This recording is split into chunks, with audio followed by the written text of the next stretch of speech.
Welcome back everybody to Rylee Reloaded, and today I figured I'd do something a little special that involves everyone on my channel. I like the fact that my channel is sort of a community project. I get to rope you all into my garbage videos whether you like it or not, and because of that, I wanted to have a little fun with this one. So if you play Destiny, you probably see my polls popping up in your feed. They're usually just a passing thing, and once you answer, that's about as far as the poll goes. I thought, though, it'd be interesting to take a look at every poll I've made so far and present the results in a way that I think is a little bit more enjoyable. Taking a look at what Destiny players think of Destiny. So this is going to be a long video because I want to look at the poll, read the results, give my thoughts on the topic, and respond to the top 5 comments on each. A couple of things to keep in mind though, this is going to be a longer video, which is why I think it's best watched as background while you play Destiny, and these comments are the top 5 that YouTube sorted. There are some in the comments that have more likes, but YouTube sorted these a little bit weird, so forgive me on that one. But I'll leave timestamps both in the video and in the description for each poll, and let's get into what Destiny players think of Destiny. So the first thing I want to start off with that I just think is hilarious before we get into the polls, kind of set the mood.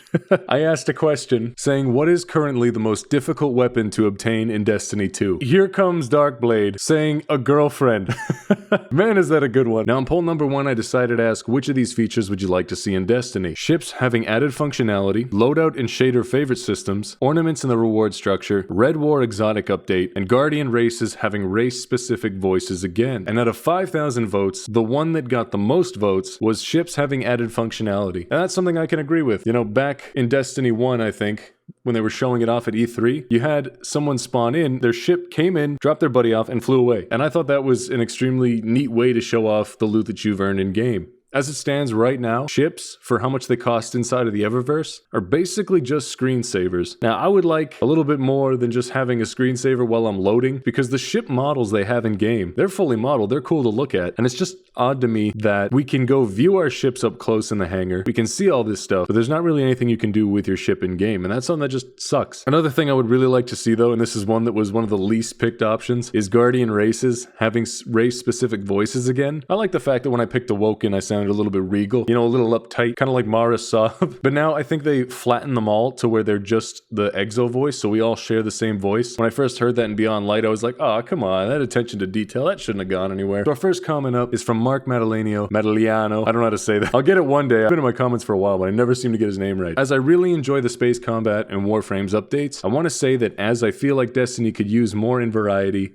in combat than just run and gun, since it pretty much has that in good order. However, if it never gets that, I'll vote loadout. It needs loadouts way more than space combat. I hate having to swap out my stuff all the time, and not having loadouts in a game that has this much build crafting is just an insane thing to think about at this point. It's something we should have, but I gotta admit, the railjack and everything inside a Warframe is pretty cool. It can be a little bit gimmicky, but damn is it fun to be on a ship. It's kind of got that Sea of Thieves element to it. Rayon says, a small thing. I'd love to be able to customize my character again, as in behind the helmet. I think I can speak for some when I say I wish I'd taken more time when creating my character's face. Plus, along with that, I'd love if there was an option to remove the helmet for cutscenes as well, just to see more emotion. There are a couple cutscenes where you can see your character without her helmet though. It's just they're so far and few in between that it just kind of sucks. There's no real reason to take off your helmet. I made my character back in 2014 in the beta of Destiny, and he has been ugly ever since. Looks like Blue Rick from Rick and Morty.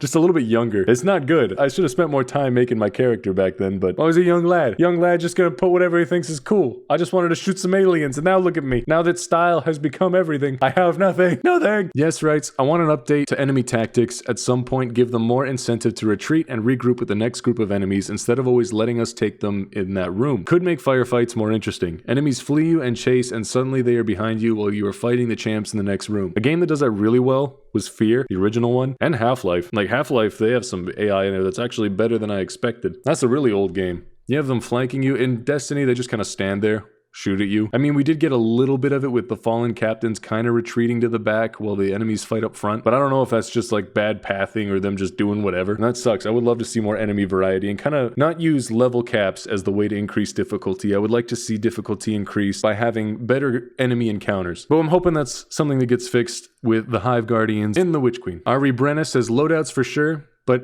an item selection tool to erase quickly would be nice. I'm unsure exactly what an item tool to erase quickly means, to be honest. But if it has anything to do with dismantling blues automatically, I'm all for it. And Sunshot with an ornament does ornaments and high-end content rewards would be awesome. And also the loadout system is very needed, though I wouldn't be surprised if it's being worked on. With build variety getting as expansive as it is and where Bungie wants to take it and all the stuff we're about to get, I wouldn't be surprised if it's coming in a larger patch. You know, it might drop with the Witch Queen, it may come in another season, but I have a feeling more quality of life stuff will be rolling out eventually. So in poll number 2, I decided to ask, how do you feel about the Season of the Lost storytelling so far? I think it's okay. In fact, I feel as though there's actual dialogue, but I definitely feel like a walking camera. Let me interact with the story more. Savathun is a pretty interesting character though. And to expand on that, what I mean is that I really enjoy the way Bungie is presenting the story. The fact that we have all these lulls and spare time ruins the urgency of the story. It's the same thing that happened in Season of Arrivals when the pyramids were literally knocking at our door ready to take our planets. And then all of a sudden they're like, oh, we'll just wait around for a year. It just ruins that agency and doesn't really give you any tension or real emotional connection to the story. And the fact that we don't really interact with the people in the city either, which is something that we should do. This is the last city on Earth, basically. But Savathun's character is pretty great. I love the way she acts. I love the way she talks to us because she treats our character with the kind of respect our character deserves, with the achievements that our character has managed to do. And having that moment with Crow where in his voice you could hear he was hurt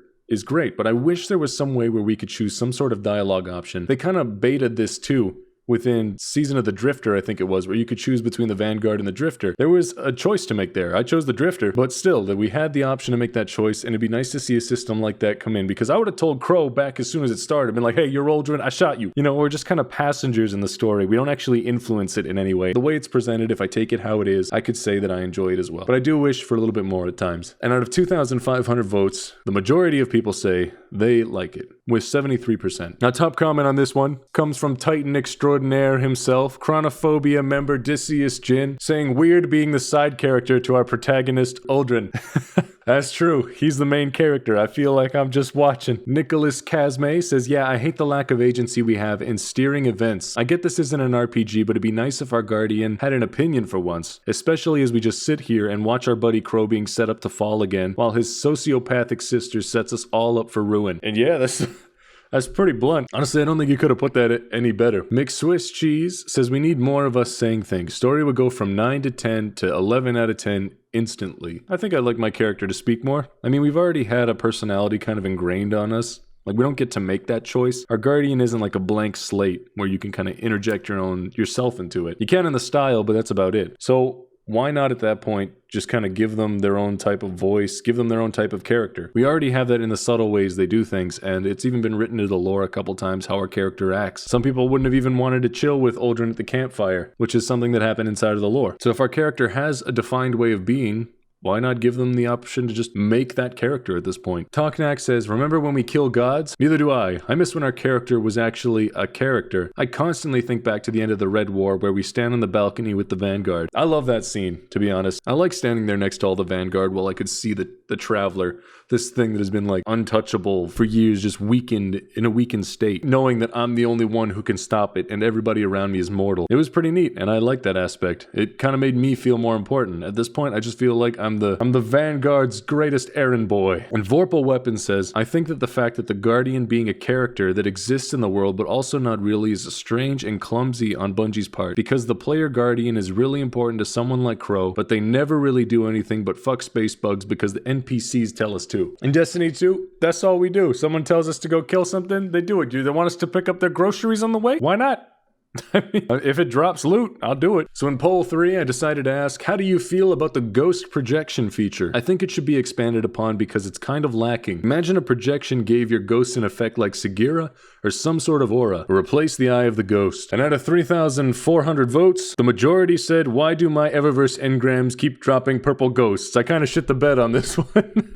I shouldn't have given the joke option. Knowing anyone who reads a poll, of course they're going to pick the joke option. It's the funniest one there. But honestly, I don't really like the ghost projection feature. The ghost projections are kind of lame, just hovering a GIF above your ghost. Just hovering a GIF above your ghost is no fun. I mean, it would be neat to be expanded on, especially for the price they charge for this inside the store. 300 silver, which is like $4. It just doesn't seem right to be selling it as that much, and I feel like it should be more for what it is. It's just a useless cosmetic that shouldn't even exist. Hopefully no one's buying these and they're only getting them from their Eververse engrams. If you buy a ghost projection, I ain't saying nothing, but there's a Nemian set waiting for you, and that ghost projection is holding you down. Prodigy0112. I personally never use the projections. They feel kind of silly and honestly get in the way of the cool designs that ghosts have. I'd rather see my ghost closer to my face when I bring him up. However, I do like the idea someone else had with a holo map or kill tracker. And yeah, whenever I have a projection on my ghost, it literally cuts off some of my ghost shells because they're so big. Why am I using a projection? I want to see the cool model of my ghost up close. That's like the main ticket item. I don't want to stack another thing on top of it. Having a kill tracker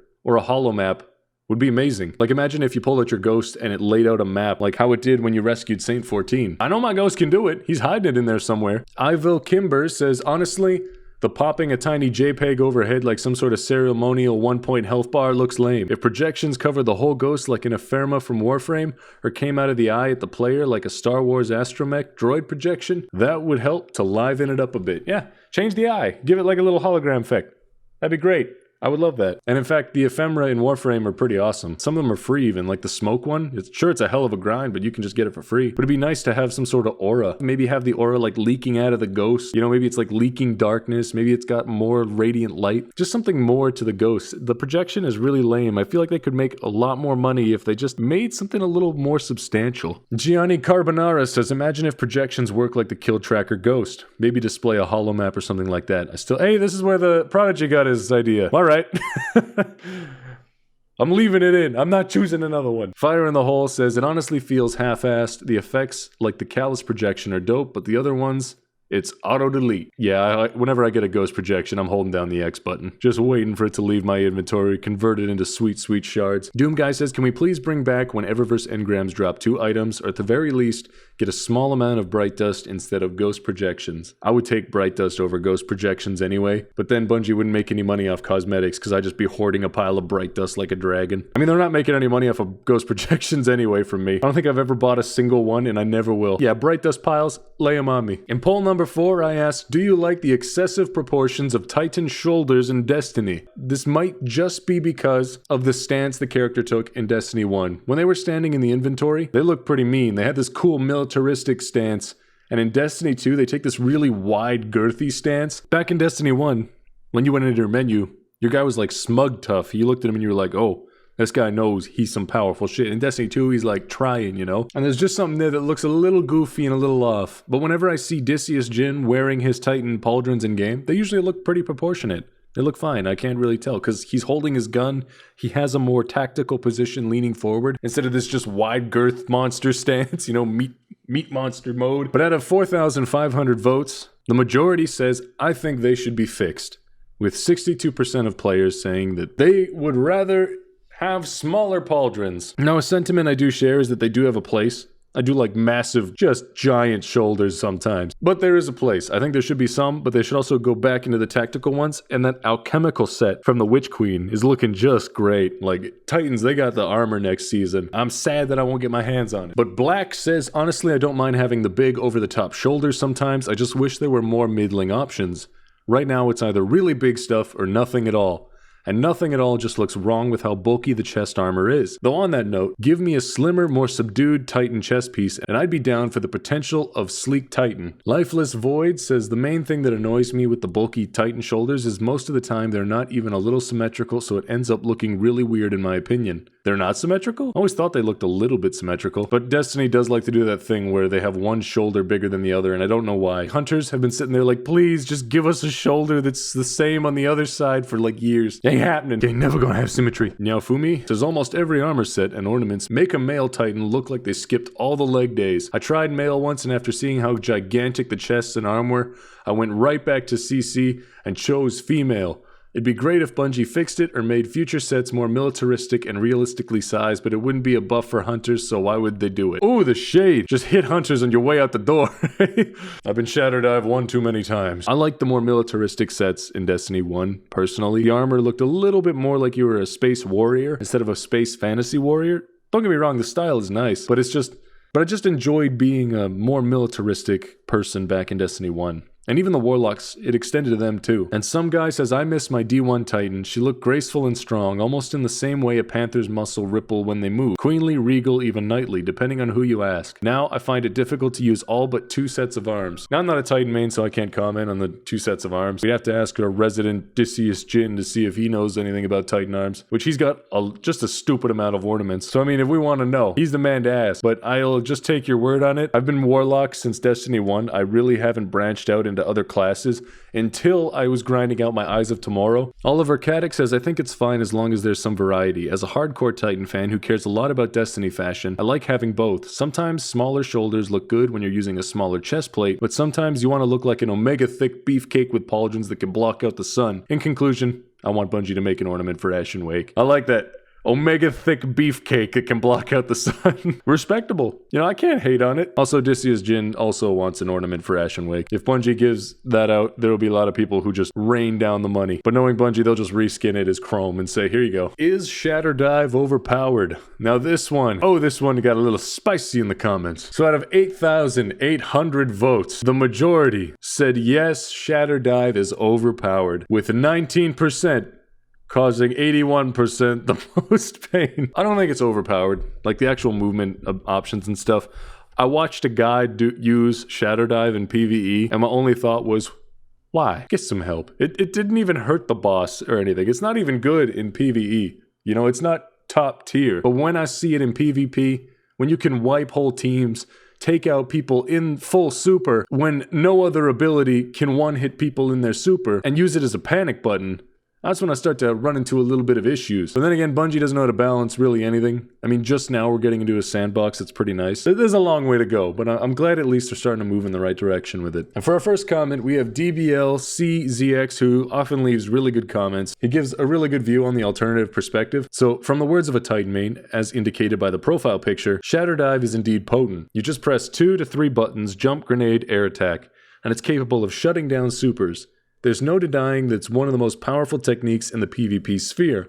Not to mention that it's a perfect trap for rushers, which there are many. However, you can deal with Shatterdive if you're A, aware that your opponent can use it, and B, know that your opponent is trying to lead you towards them. In such cases, you can deal with it, but its ease of use, brutal punish potential, and non-committal nature make it rough to handle. Overpowered, given that it can be dealt with? No.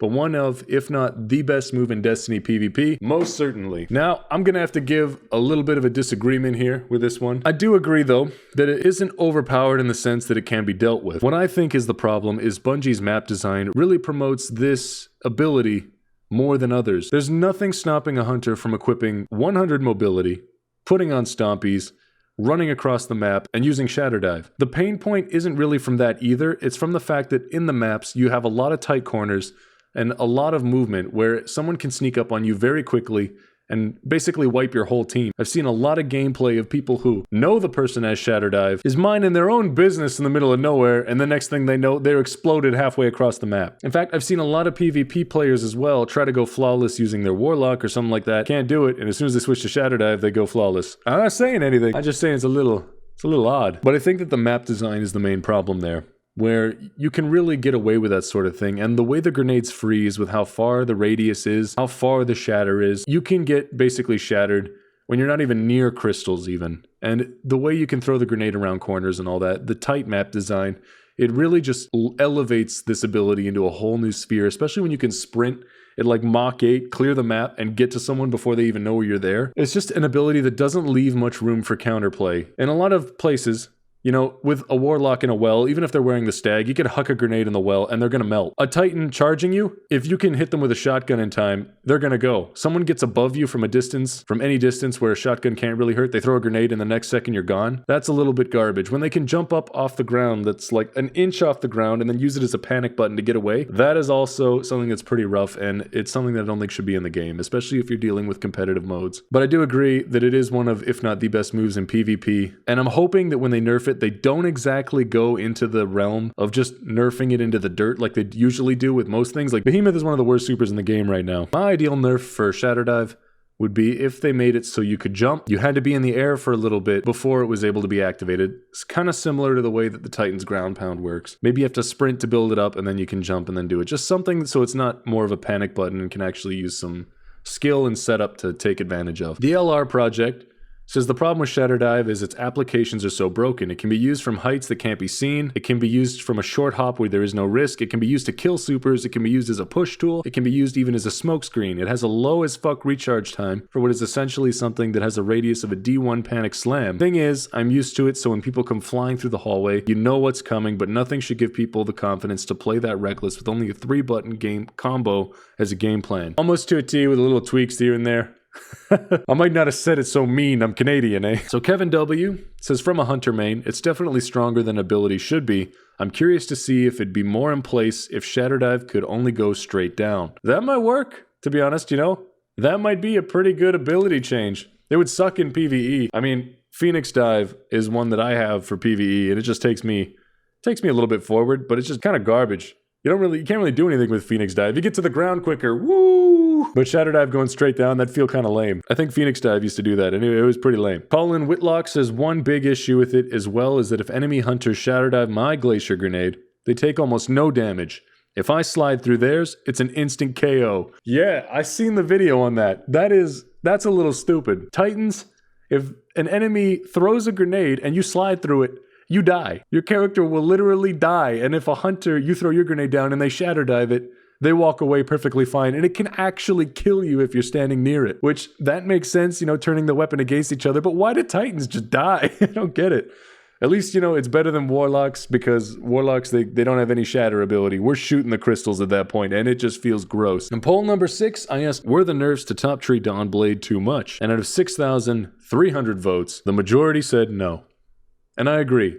The nerfs to Dawnblade, they were fair. I mean, having 2 dodges, the rift and all that, was very, very strong. And in fact, I actually kind of like the changes. One thing that does feel a little bit gross in PvE now, though, is that when you use Heat Rises, you don't get that burst of speed, even if you're using your burst glide. You just get that slow glide up, and even then, you're really slow with your dodges, so it kind of feels gross to use. But on the other hand, it literally turns you into AC 130. You're sitting there and you're raining fire down below, you're blowing everything up, and for that, it feels great.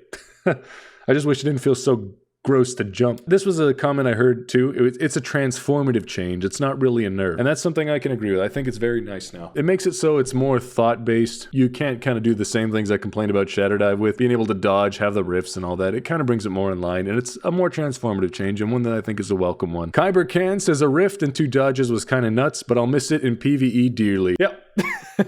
That's exactly what I was saying. It is kind of nuts, but yeah, I pretty much just love that ability. Just floating around. Damn, I'm slow now. Tim says the dash seriously shouldn't have been nerfed in PvE. It's so weird now. It's a little gross. Grief says was only nerfed because of PvP, but of course Bungie refused to do separate sandboxes. It gets dicked in PvE too. I think they do separate sandboxes now, don't they? They have weapons that only behave one way inside of the other one. It's just I think they want you to have like your universal guardian. The one you take into PvE is the one you take into PvP, and most games don't do that, especially if they're looter shooters, because it's just so hard to balance. And at that point, you know, there's not really a reason to. You need teams dedicated to it, and Bungie had 300 people and could barely put together a DLC. So I mean, I get it, it's tough, and we're gonna have to live with these, but you know, maybe it'll make for some more complex PvE gameplay, who knows? But here's hoping for the future on it. Maybe the Witch Queen will prove useful with this sort of nerfs. We have more patches coming and more balances, so who knows? CST667 says, people said Top Tree Dawn was oppressive, yet I still see no less than 3 Shatterdive hunters every match. Ever since it was released, I can't go a game without seeing it. Now that's oppressive. Yeah, Shatterdive is running amok in there, and the first thing is like, you know what? Shatterdive, it's just wreaking havoc on the Crucible. Get Top Tree Dawn, fuck those Warlocks.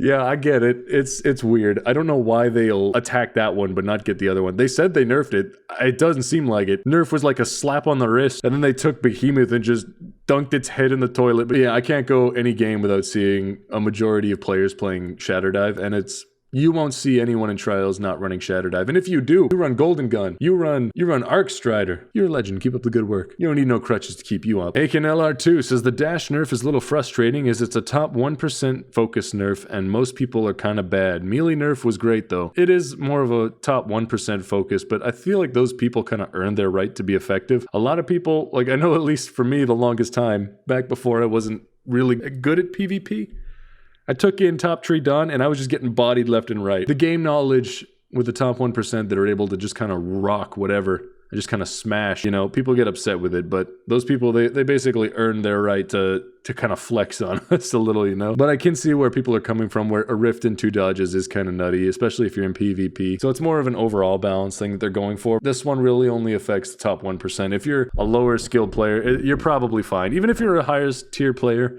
you still have that dodge in your back pocket. It's still really effective, so it didn't really do too much to anybody. At number 7, we have Would You Like a Customization Revamp for Your Character's Fate? And out of 4,300 votes, unsurprisingly, everyone said yes. Who is saying no?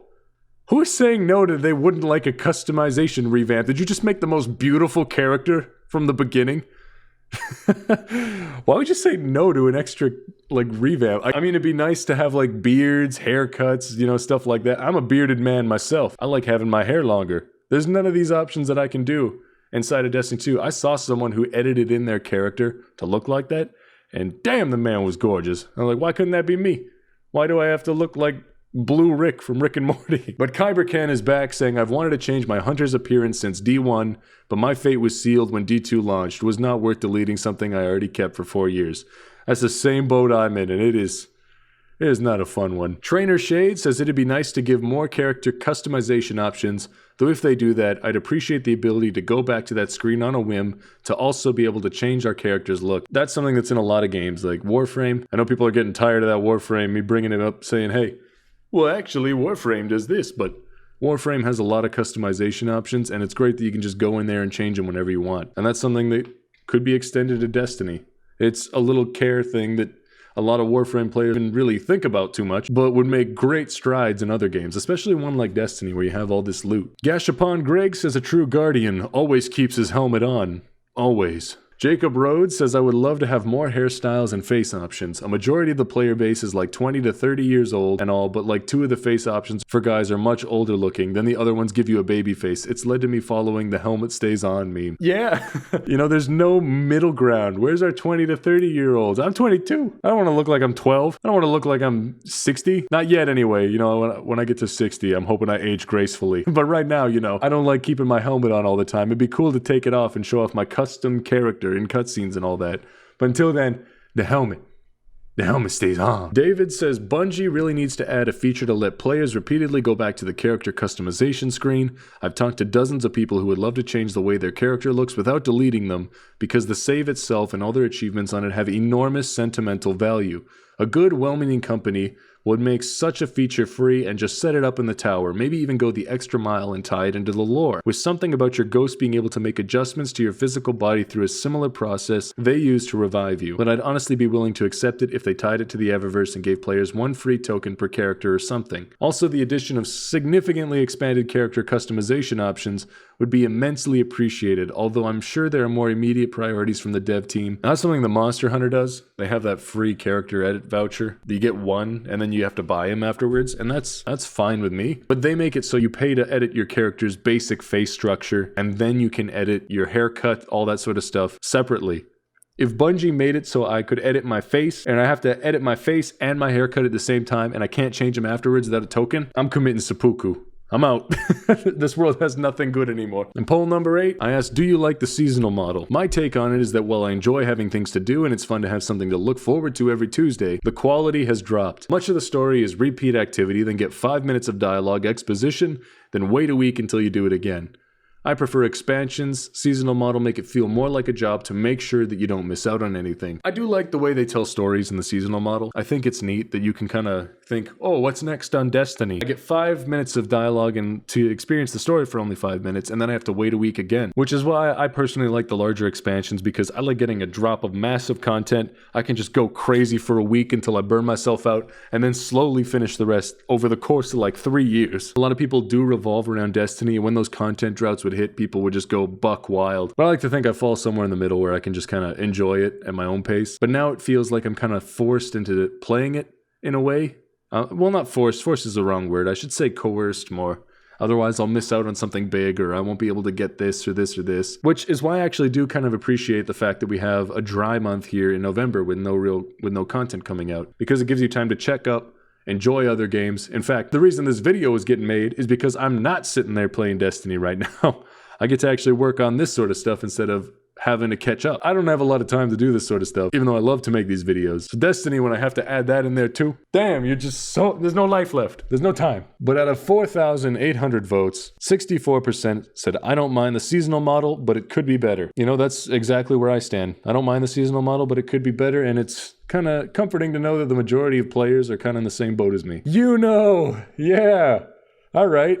That's a great comment to put up at the top. You know, is an absolute legend. And he says, this is the greatest seasonal model of all time. Just drop that, never a comment again. This is the greatest seasonal model of all time. Ink Toxicant says, I really like the seasonal model they have going. It's a great way to expand on storylines in a tangible way, instead of us getting a few cutscenes and a ton of lore cards to read through each time a new expansion drops. I'm really excited to see what Bungie does with a full legit expansion though, not held back by the Activision split or huge pandemic problems. You know, that's something that I can admit that even I tend to forget. Like when the pandemic hit, I wasn't in the best position either. For a big studio that mostly relies on communication to make content, I tend to forget about the struggles that people will go through with that sort of stuff too. Especially when I'm dealing with like content and like what my standards are for this sort of thing. But yeah, they're not dealing with that. They're able to kind of just go and make content, and I'm actually kind of excited to see what they come up with as well. And I like the fact that they didn't drop the expansion model, because if Destiny just continued to run as seasons like it did, I probably wouldn't have stuck around, but I like that we're getting these massive content drops and we have the seasons to fill out the year. If the seasons continue to improve, and if the Witch Queen releases in a really good state, this might be the best days of Destiny coming ahead, and it's just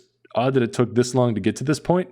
But I'm glad that they finally figured out a model that works for them. Pion Games says the seasonal model is fine, but the story update should be separate from it. Even if it's only 2 or 3 missions, you shouldn't need to do the same matchmaking activity every week for several weeks during a limited window of time to get the story content you paid for. A lot of games let you go back and experience season passes from previous seasons, which is something Destiny should do. The seasonal model for Destiny is a little bit weak. The season passes in a lot of other games, they let you get their premium currency in order to even buy the next season pass. So this way, if you manage to complete it in the allotted time, you can go ahead and get the next one instead of paying every single time. Which, you know, don't get me wrong, I'm okay with paying every single time, but there is an industry standard that's out there, and a lot of games follow that model, and it's just odd to me that Destiny really is in its own regard with that. But yeah, it sucks having to complete the season, and then once the year is done, everything's out. But that's more of a DCV problem than a seasonal model problem. Jacob Rhodes says they should really lean into this TV show model thing they have going on and add laugh tracks. Rip Cade. Now I think he's talking about the Rip Cade moment when Savathun goes, R.I.P. Cade, and I was laughing pretty good at that. I'm like, did this ancient interstellar paracausal being just got him me? But no, I think the seasonal model needs to evolve past this sort of rhythm it has now. This is great for baseline, but it is going to need more once we all get tired of the same cycles. And that's something that happens a lot in Destiny as well. We always get tired of this cycle. At some point, people get burned out because everything feels samey. The gameplay really doesn't evolve. We don't get new systems or anything like that. So burnout is bound to happen no matter what. But at least the seasonal model is in sort of a good place. I feel like the narrative can be a little bit weak because you're writing a story in less time than it takes to write a full complete story. Sometimes game stories take years, and Bungie's condensing that into less time, and they have to create this stuff, I'm assuming, at a pretty breakneck pace.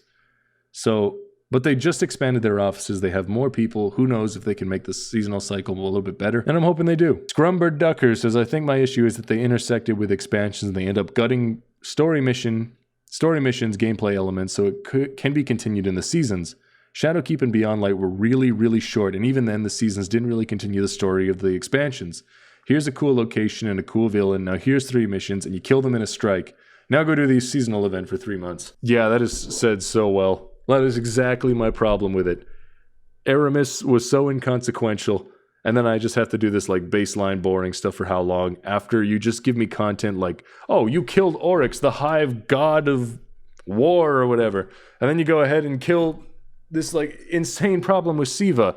Now go do Override for a little bit. You know, it just feels a little bit weak compared to the stuff that I've done before, and that's probably why it just doesn't hit that well. Seasons, they feel like filler in the anime. That's what we're doing. We're doing the filler stuff while the good stuff is like further down the line. But god damn it, I will not miss out on those seasonal ornaments.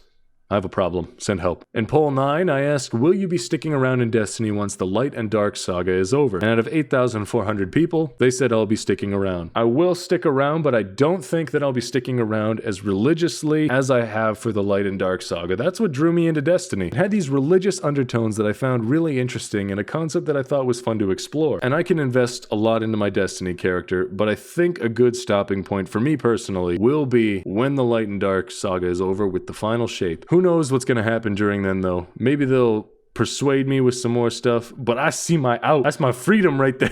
But you never know. If Destiny comes out with something amazing and I still have my character from all that time, I don't see why not taking another little dive every now and then, but I'm definitely not going to play it as religiously as I do right now. Restless Ascension says it really depends on the next step of the game as far as gameplay and mechanics. I don't think I can keep pulling the trigger and firing at the same old enemies. I don't care how many reskins.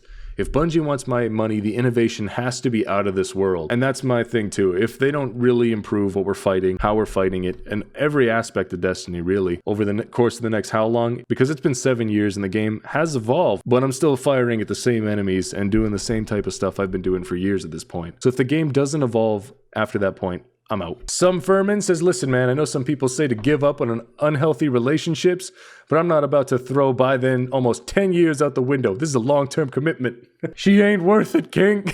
Yeah, I'm in the same boat. You know, I feel that too. I don't want to throw out my character I've been with for how long, but as Destiny turns more and more into the never-ending cycle of World of Warcraft, I might have to look at getting a life. I shudder to imagine that day. Dark Sun Gwendolyn says, I've invested 7 years now into the series. May as well see it out to the end. Mr. Goulington, hell yeah, man. Can't wait to see how Destiny will be in 4 years. That's such a positive way of looking at it. It's like, I can't wait to see how it'll be. No negativity. No, like, I can see my out. Just happy. I like that comment. Less negativity. Jacob Rhodes says, fuck yeah, brother. I want to visit a place like Torbattle and the Forge Stars or whatever madness Bungie comes up with. Leaving the Soul system gives Bungie a lot more creative freedom for locations. Plus, I just got back into Destiny. I'm not folding my cards now. I wonder how they'd go about giving us a threat afterwards. Like, if we just finished off the darkness and we have like these massive powers, I'm assuming we'll be really strong by then, but who knows, maybe they'll just completely wipe the slate clean and make our character just a wet noodle, put us on par with everybody else, and then we can return to being the quiet one with the gun. That's what gives us our power. Maybe that's the case. Yeah, maybe I should look forward to it more. I'm bitter. I'm a bitter Destiny player. I'm a Warlock main. Poll 10, I asked, will the Witch Queen be a good expansion? Bungie has had a rough track record with its expansions. Beyond Light, while having some good aspects, in my opinion, wasn't the greatest. Well, Rylee, did you really write a shameless plug there? If you want to know what I think of the Witch Queen, they'll probably be alright. But out of 7,100 votes, the Witch Queen will be a great expansion, is the majority, with 69%. I like that. You know, everybody's hopeful for it. Bungie's done a lot of twisted stuff. They've done a lot of garbage business moves, but we still like the universe, and you know, we're happy to see where it goes. And that's sort of nice. That's a nice thought. Definitely Froggy Dio Brando says, we get to see Thunder Crash meet Thunder Crash, Chaos Reach meet Chaos Reach, and something for hunters. I love the shade in there. Just lightly throw it in. Just completely disregard them. Oh, that hurts them even more. I want to frame that. I'll put that somewhere. Chris Lee says, since this is the first expansion that hasn't been created under the guide of Luke Smith, I think it should be far better. Joe Blackburn has done an amazing job of heading the game so far. Whenever I read an interview with Joe Blackburn in it, the man is crushing it. He seems to understand what the game is and what he wants from it, and it's got a clear vision. Luke Smith was just all over the place. I don't think that man knew what he was doing with the game. Everything he did to the game, nobody wanted, and nobody asked for it, and he was like, hey, I'll put it in anyway. Joe Blackburn at least has a pretty good idea of where to go. He was the raid design lead, and most of the raids that he worked on were just fine, and it's great to see him back, and I hope with him at the helm, we get something that's truly memorable. Asax379 says, considering the lack of content that has been in the Season of the Lost, I can understand why things would be bland leading up to the Witch Queen. The team is probably super hard at work trying to make this content expansion as best as it can be. Yeah, I can see it. Them working hard on it. I hope they are. You know, with this lull and everything, if the Witch Queen just doesn't blow my pants off, I'll be a little sad. If I get Beyond Lighted again, White Scythel says, I want to see 5 things. 1 large new area with tons of little secrets and puzzles. Cool continuation of story without cliches. 3, a rework of old subclasses and or new darkness subclasses. 4, new exotics. 5, the oldest and second oldest DLC becoming free as part of the base game. To shorten the payroll that it doesn't seem too egregiously expensive to start playing. I agree with all of those, especially the last one. In fact, Bungie's done something a little recently that's a little annoying. You know, they're making for Forsaken free, why wouldn't they do that now? They're still charging for it. You can go and buy it right now for a pretty high price. So the fact that Forsaken isn't free, but they're giving it away for December, maybe there's some licensing issues, but it does look a little bit greasy on their part. They should give people this time to go grind if it's going to be out of the game anyway. Those people, they're probably not going to buy it if it's going to be free. Why even bother with the wait? Jacob Rhodes says, I think next year is going to be a golden year that everyone will look back on. For me though, it's going to be magical. I'm slowly assembling my Avengers team for the raid. I already found my Hulk. Shit, get me on that raid team. I'm not the Hulk, but I can flawless deep stone. I can kill Tanix real good. You need me to bank a moat? I can bank a moat. That's like 90% of what I do. Poll number 11 is Bungie Sandbox lead Kevin Yanes confirmed on Twitter, a Shatterdive Nerf is ready to go and will be part of the larger 30th anniversary patch. How do you feel about Shatterdive being nerfed? 4,600 votes. The majority at 91% said it's a good thing. I'm not the only one. Taquito 16, gunslinger main for life. Nerf that thing. Damn power move, just comes in here full blast. No brakes on that Taquito train. Sunshot with an ornament. Beautiful gun. Beautiful commenter. Says, I hate Shatterdive. It's the only thing I get mildly infuriated with in the Crucible. And that's impressive. Yeah, to me, Shatterdive, there's not much that annoys me. When I get a shatter and then they start bagging, man, the blood cells, the brain cells even, they start dying at a rate that... I'm hoping they nerf it justly, though. I don't want it to be the wet noodle that Behemoth is right now. I Am Razor says, thank the Lord Almighty. Finally, hunters can stop crutching on the most obnoxious ability since pre-nerf Shatterdive. Stop crutching on the most obnoxious ability since pre-nerf Shatterdive. It's funny that nerf Shatterdive is just as obnoxious as pre-nerf Shatterdive. It's also hilarious to me that this was stronger at one point. They had to nerf this. Ghostly Guardian says glorious. Maybe next they could tune up Behemoth just a tad in PvP so it's actually worth running outside of an extremely specific build. Behemoth is just gross. I'll admit it's kind of cool when you go sliding across the world and you deck someone with that melee. Like it could just use a tune. Make it so it slides less in PvE or PvP. Make it so you can go Mach 8 in PvE. It was cool to see my brother Discius Jin go sliding through crystals and frozen enemies I made and just exploding them all over the place. I'm sure they could come up with a transformative change, kind of like how they did with Top Tree Dawn, but man is it a wet noodle right now. Yazel70 says, it better still be useful in PvE. Don't give a damn about PvP. Fair? Yeah, fair. I mean, if you don't play PvP, I used to be one of those players that would just stay away from the Destiny Crucible. I didn't step in there at all. And once I got in there and I had to put behind any idea that this was a competitive game, I stopped sweating because it's not. My KD went up, everything got better because Destiny is I said this before and I might make a couple people annoyed, but PvP in Destiny isn't very competitive. Players don't like to go up against their own skill level. They like to dominate. They don't go up against skill levels. They'll use whatever's the most broken stuff in the most non-competitive lobbies, which is a problem across all games, but you gotta have an extremely teeny weeny to go into a game like that, kill someone with extremely broken weapons when the guy's using boiler alert or something, and then just start bagging. Poll 12 is which of the classes are most balanced? Not overtuned or undertuned. In my eyes, Titans are in a pretty good spot. Behemoth is doo-doo water, though. Oh, I feel a Behemoth rant coming on, the amount I've been talking about at this video. But out of 5,215 votes, people seem to agree with me by saying the Titans are the most well-tuned class of all. I think Warlocks are really powerful in PvE, and pretty strong in PvP too. But Hunters take the cake in PvP and they're not very good in PvE. I mean, if you're going to go PvE, you'd probably want a Titan and a Warlock on your side. You don't really go for Hunters, which is why I see posts and people actually kicking Hunters from their game because they want Warlocks and Titans, which I let anybody into my squad. I mean, if you can pull your weight, it's all good, but I can definitely see the case for Hunters being the weakest and Titans kind of being nice, well-rounded class. And Warlocks in PvE, my god, I can lay waste to a whole battlefield in 2 seconds. I have built-in chain reaction to my subclass, and it is gorgeous. But it's good to see that most people agree with me that Titans are in a really good spot right now. D2, the G-Man, Behemoth feels so bad. Just using shoulder charge subclass outspeeds it by such a large margin. And ironically, it has no armor to compensate for its abhorrent speed. It went from completely and utterly busted to one of, if not the worst super for PvP. Everything else on Titan is fine. Titan mains, how's it feel to be Nova Warped? You got Nova Warped, son. I had to deal with that for years. I was so excited for Nova Warp because I'm oh, my Void class just came out with Forsaken. This is going to be great.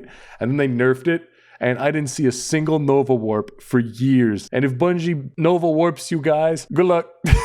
You ain't gonna see nothing in years. Dark Samiri 430 says, yeah, Titans are pretty good in terms of both ad clear, fun, and DPS. Hunters and Warlocks tend to only get one of those at a time. Hunters right now seem to be in a pretty shitty spot though in terms of PvE, though are still fun to use with invisibility builds and throwing knife mania. Warlocks, for the most part, opinion of a Warlock main, aren't terrible in any category besides DPS. I will say that Storm Trance with Landfall and Storm Dancer's Brace is probs the most fun to use. Max ad clear potential and consistent props. 5 kills for max super energy refund. Shit is dope. In the post I said I don't think I've ever used the new Storm Dancer's Brace, but my god, I picked that thing up. I had one. I put it on and I was living. Like super all the time. It's just a good way to play.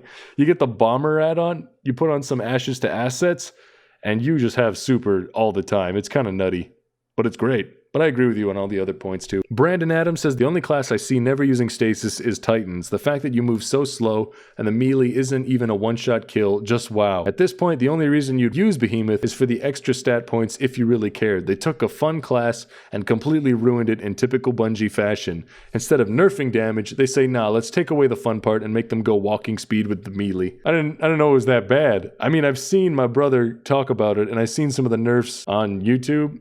But damn, that's a nerf if I ever heard one. I didn't know they made it so your melee doesn't... Your melee didn't even kill. Icicle AI says Behemoth is shit. Mechanically, it's clunky and hard. The M1 is a glorified shoulder charge that doesn't work half the time. And speaking of, why is the M2, which is just a stasis version of the New Light's default super, Fist of Havoc, not the M1?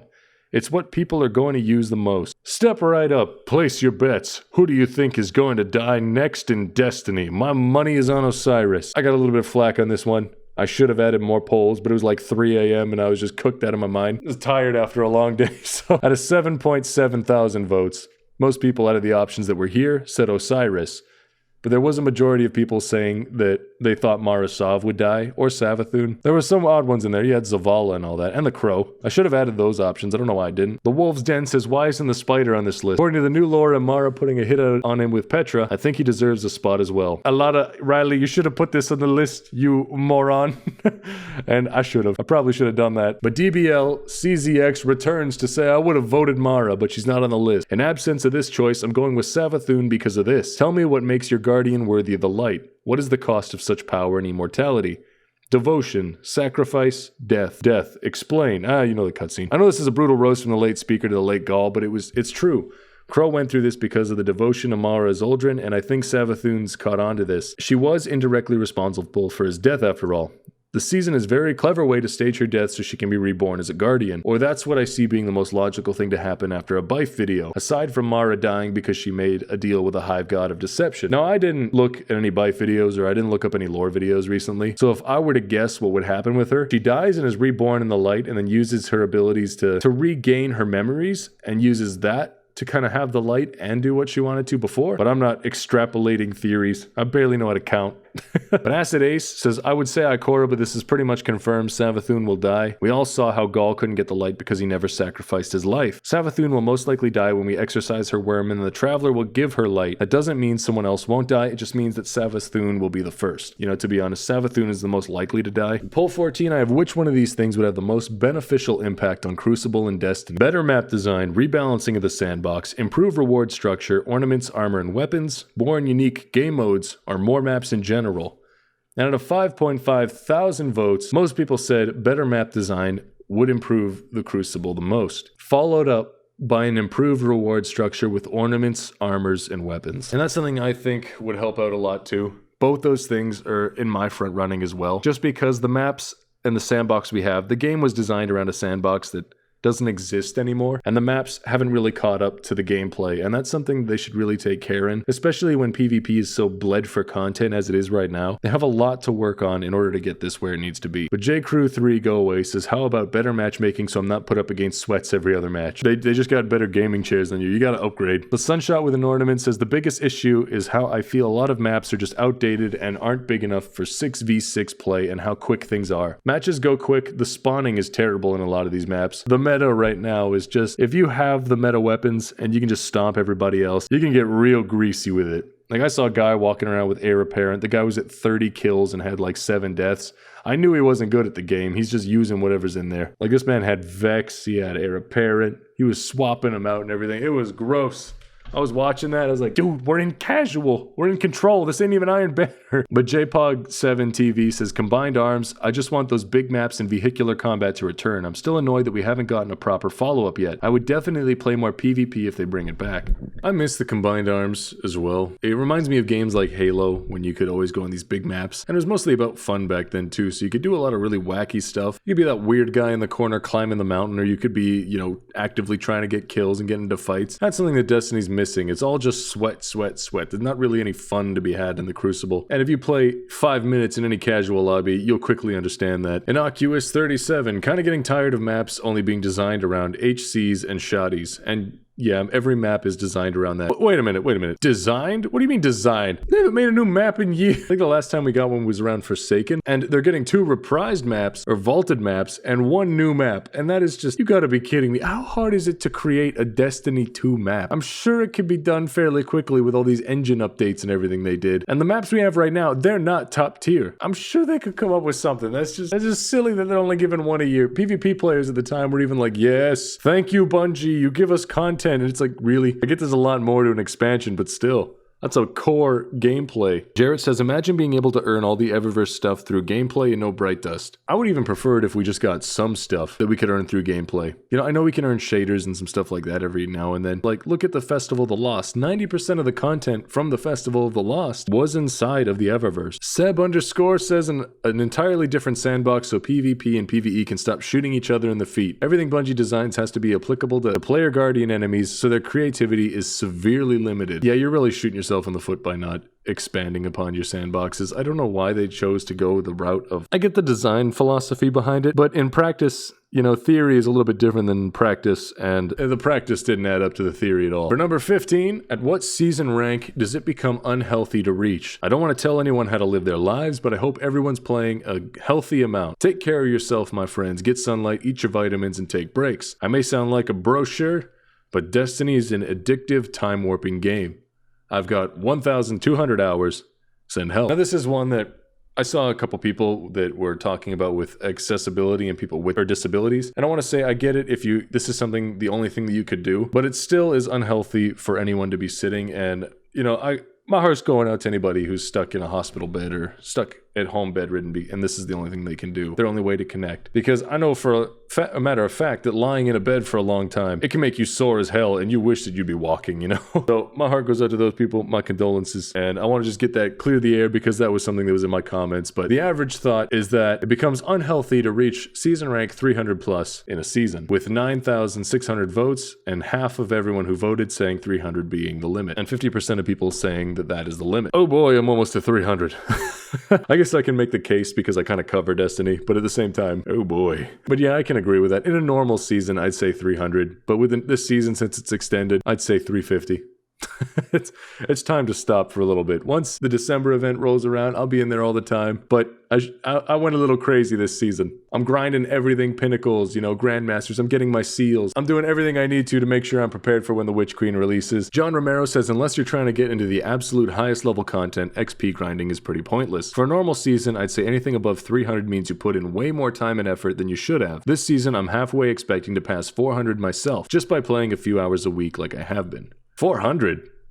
Damn, I've been playing every week like hours. No, I don't do the bounty grind. I can see somebody going for the bounty grind, but me, I don't go for the bounty grind, and I gotta say, I'm only at like 245, and I've been playing like every night, doing a bunch of stuff. But maybe that's just because I like to do challenges, because I get really bored doing the same repetitive task over and over again. But James Harden Jr. says, I feel like most seasons it's 300, but this season specifically, probably 600 considering it's 6 months long, and there's going to be a slew of extra content with the anniversary stuff to play through. It's probably going to happen to me. There's a lot of stuff to farm out since they're resetting the transmog bounties when the patch comes out. There's going to be tons of stuff to do in December. So yeah, I could definitely see that there's going to be a lot to play through, and I could probably reach 600. Donut McGee's, seeing people at 400 is kind of scary. Hope they're staying healthy because I couldn't get to that level of addiction without some serious burnout. A lot of people don't understand that games are very addictive, and they're designed to trigger everything that's addictive about your brain. Now, I know I might be going into some conspiracy theory stuff here, but if you don't take care of yourself, the games are going to they're predatory in nature, especially if you're at that company level where you're trying to get as much money out of people as possible. There's even patents for Activision that show that matchmaking is basically geared to getting you to buy stuff. Destiny triggers the happy chemicals in my brain. There's some days where I'm like, I don't want to do nothing but go home and play Destiny. And that's a scary thought because it can become an addiction to the point where it takes over a whole bunch of aspects of your life. And it's something that I think a lot of people should be weary about because games, they are designed like that. Everything in moderation is what I say. If you can enjoy something, and the way I define that is how it's set by you and how you live your life. So set your limits, know your limits, live happy. Nadiki says, I'm usually in the mid 200s or low 300s by the end of a season. You'd have to seriously know life to get 500 plus. Yeah, if I was 500 at the end of a normal season, that'd be pretty crazy. Like I said, I'm at 245 and I've done like nothing but Destiny when I get home and make videos, and I am only at 245, so you gotta really grind to get to 500. Ryan Sprinkle says, I think the threshold for this season is higher because the season is so long, but typically I'd say 200 is for a very, very hardcore players, and by 300 you should probably find more hobbies because you are definitely in the Destiny burnout group. Man, I feel like I'm being attacked reading these. Noah says 300 is a big reach, but it's also right around when you're at the same light level as Master Vogue, so it feels like is genuinely where they're pushing us to go now. I don't think I've ever done Master Vogue, and I don't really research into it, so who knows, maybe I'll do that as another challenge. Anybody want to join me? I need someone to carry me through Master Vogue. You like crippled warlocks? Now here's one that's just for fun. I'm not going to read the comments on this one because holy shit, I sparked a war with this one, and you know, I recommend going to this post and reading them yourself. But I asked, who would win in a fight? A Destiny Guardian or a Warframe 10-0? And there are some people down there dropping like full-on debates. It is fantastic to see. Just nerds duking it out.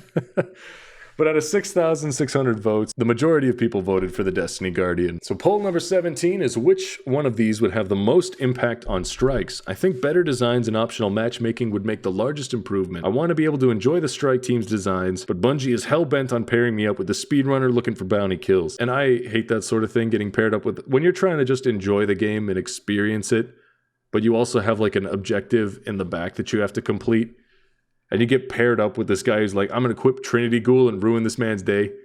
It's just no fun. Give me optional matchmaking. I don't want to match with anybody. Sometimes I just want to do a strike solo. And if you're giving me a quest that's like do 60 strikes, I sure as hell don't want to do it with anybody. I just want to relax and power through my strikes without inconveniencing anybody, letting me go buck wild with my builds and not having myself inconvenienced. So out of 4,600 votes, the main choice was all of the above. And the options I made were optional matchmaking, better designs, mob flow boss phases, enemy density, more specific loot, and more strikes / revamp of the old ones to suit the new sandbox. And everybody says, do them all. That kind of defeats the purpose, and that was a comment that was left for me.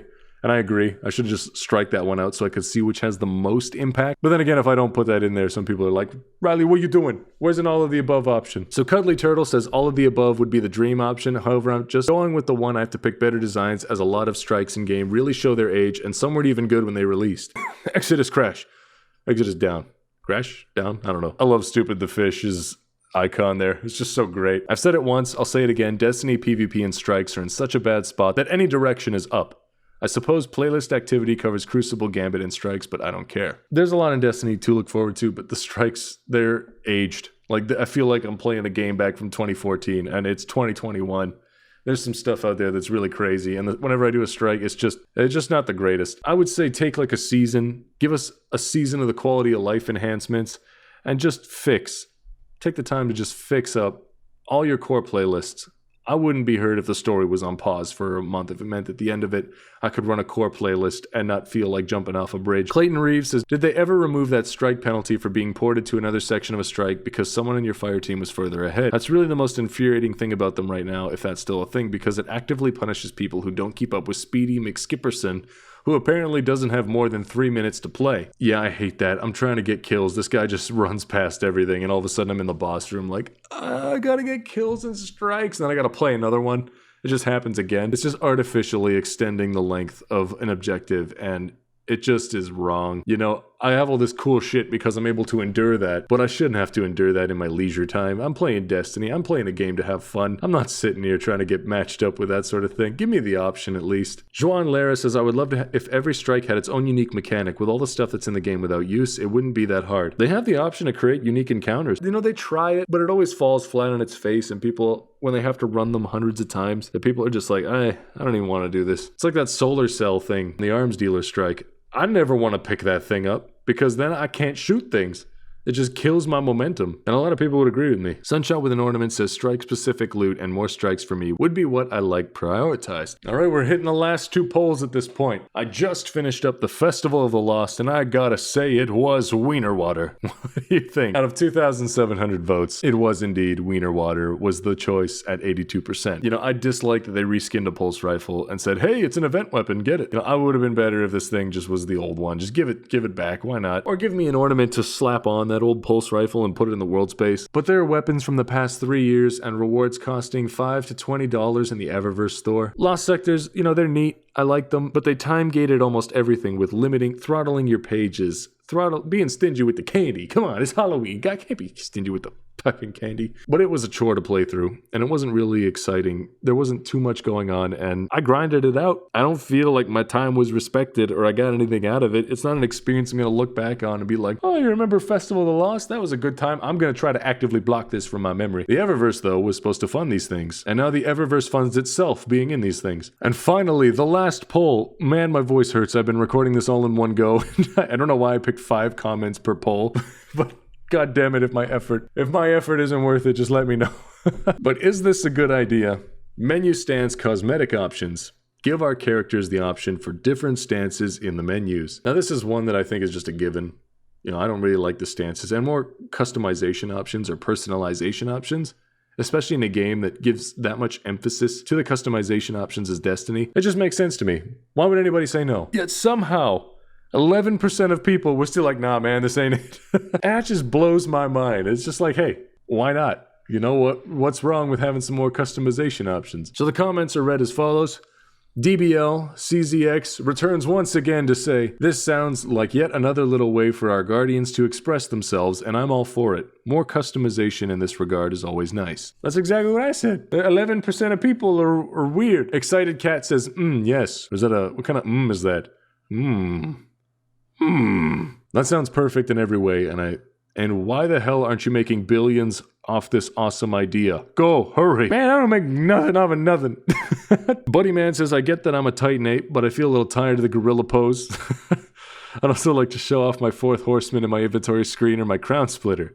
Maybe different types of guns make different types of poses. Ooh, that's not a bad idea. Destiny is really good with their animations, though. When they're not reusing them or reskinning them, the ones in game are pretty good, like the walking and the running. Now, if only they were good with proportions and stuff like that for our characters. Blake says, personally, I miss the D1 stances so much, I would love to have those as an option. D1, the poses were great. I like the floaty stance of the Warlock, but I like to stand on the ground. It's a neat thing that shows, hey, you're different from the other classes. But still, why can't I hold that little ball in my hand and just stand? I feel like I'm like above everybody else. Like I'm a little bit snobby for being a warlock just because I float. Definitely Froggy Dio Brando. Back again, once again, to say I wish to see my shoulder pads at different angles so I can see what I've seen hundreds of times that still look good. You just want to rotate yourself in the shoulder pad menu?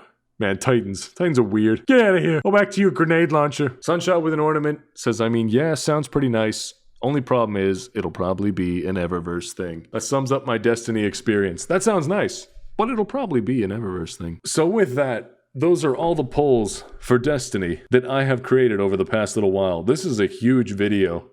It took way longer than I thought. Thought I'd only be recording for like an hour, but I underestimated the volume of work that I'd be doing on this one. But you know what? I'm gonna keep it. Because you guys deserve it. This channel deserves it. But my voice hurts a little bit. And I hope you enjoy this video. I want to do more stuff like this. Maybe in the future, I'll break it down to like 5 polls per video. This way I'm not making like hours long of content. Unless you like this sort of thing, let me know. But anyways, I've been Rylee. This is what Destiny players think of Destiny. Thank you for watching. And I'll catch you in the next one.